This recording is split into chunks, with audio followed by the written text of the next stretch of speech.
Hi, it's Neil McGill here and welcome to episode 11 of my garden golf series.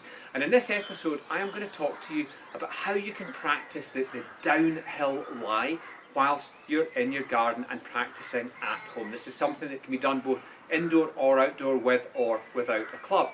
So the downhill lie can be quite a tricky one. Anything really without the flat lie, it can be tricky to get the consistency of strike, to know what the golf ball is going to do and how it's going to react to that lie. So downhill, what is going to happen here is the golf ball, one, is going to fly a little bit lower because your club is naturally going to be de-lofted from the downhill lie. And the second thing it's going to do is the ball is going to move a bit to the right on you. So downhill, similar actually, downhill and ball below the feet move to the right, uphill and ball above the feet, the ball is going to go to the left hand side. So with the downhill, we're going to have to aim a little bit to the left to allow that ball to come back. Now, in a way of practice, if you have a slope, if in your garden somewhere you've got a natural slope, I actually have a little bit here of a downhill, which would help me here, and that's great if you can do that. If not, I want you to create your downhill lie. So I simply have a basin here, and I'm going to put that down. I mean, not too high, depending just on how exaggerated a lie you want to work with. And all I'm going to do is pop my trail foot up onto the basin, my lead foot forwards. Now, with the downhill lie, what we want to do here is we want to kind of move our body angle and move our body positioning with the slope, okay? So what we don't want to do is to settle ourselves and lean back against the slope. The problem if you do that is you will just catch the turf early all the time, okay? Because the way the slope is sitting, as soon as you lean back, you're gonna catch that turf early here and duff into the turf. So instead, when you're playing with a downhill lie, try and lean your body more with the slope. Try and get yourself fairly perpendicular to the slope that you're playing on. So this will mean much more weight on your front leg. Okay, so you could be moving into 80% of the pressure onto your lead leg there. Now, obviously in a recreated position, where the ball would be lying, I always have a relatively flat turf lie here, even though my foot is more up. So we're having to play to an almost imaginary position of where the ball would be, because it would actually be off the ground slightly there. But what I want you to feel is get this pressure forward. You'll find you probably have to sink a little bit into your lead knee. So for me as a right-handed player, this is my left knee.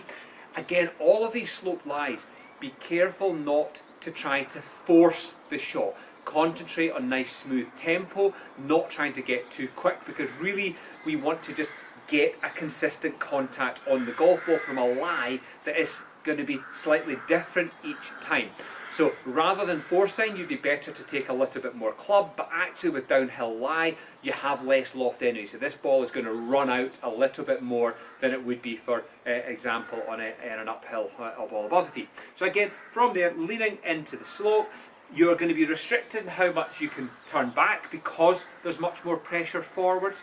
So again, just a nice smooth backswing, follow through, and again you'll see I'm restricted. It's difficult for me to get right the way through, and again if I did, I would be prone to standing up a little bit, and again that could cause you to hit the top of the ball or thin it a little. So again, with our leaning with the slope, make a smooth turn back, and then let's just go through and hold, and you'll see again I'm slightly restricted on the amount that I can actually rotate through, and just stand and make some practice swings. So again, 80, you might even find if it's a steeper slope, you could be 90% of your weight onto your front foot. So again, smoothly back, through and hold, and keep that tempo nice and even. Don't rush, because again if your hands rush from the top of the backswing, you're going to tend to move the low point of your swing before the golf ball. You'll bottom out early and you'll cause a duff contact, or again catch the ball a little bit on top. So again, leaning with the slope, smooth turn back, through and hold. Practice it. Like I say, if you have a downhill lie, great. If not, create one. It can be done without a golf club indoors. Just create that lie, and again, just getting that feeling of trying to lean with the angle that you have and making swings there. So I hope that one helps you. Have a bit of a practice at home along with my other videos. Remember, go to my YouTube channel. There's lots more videos there to help all aspects of your game, whilst you're currently in lockdown, let's keep a bit of golf going.